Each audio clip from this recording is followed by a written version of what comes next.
credit card debt. A lot of people have credit card debt, whether it's $1,000 or $30,000. One way to help prevent credit card debt is to limit the number of credit cards that you possess. If you have one credit card with $10,000 or three credit cards with $10,000, you're more likely to use all three or two of the three than if you just have one and you keep it down to the one. It's easier to manage. Another way to help keep credit card debt down is to not have credit cards at all, although that's pretty hard for a lot of people to do because we're so used to doing everything with credit cards these days. Balance transfers are a way to pay off credit card debt that you already have, but they're good and bad.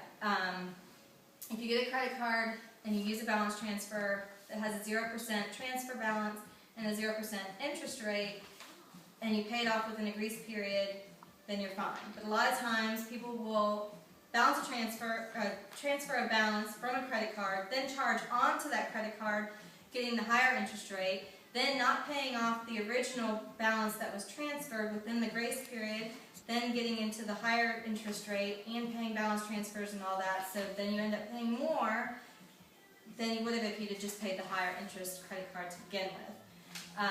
Another thing to do is paying more than your monthly minimums. If you have $1,500 and you pay a 4% minimum the 4% minimum on that $1,500, it will take you 8 years to pay that. Same $1,500 with a 2.5% minimum payment will take you 18 years to pay off because paying only the minimum only scratches the interest part of what you owe and none of the balance, so it takes an extremely long time for you to pay off the cards.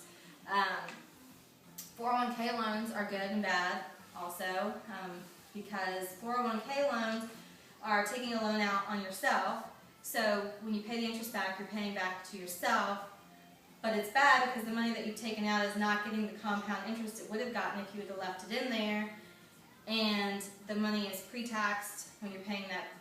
When you're putting it in, it's pre-tax, but when you're paying the payments, it's before tax. So then you have to pay tax on that money that you took out also. So it all depends on what you're doing and why you're taking it out, and make sure that if you do take it out that you put it back in. Usually it's a 5-year term.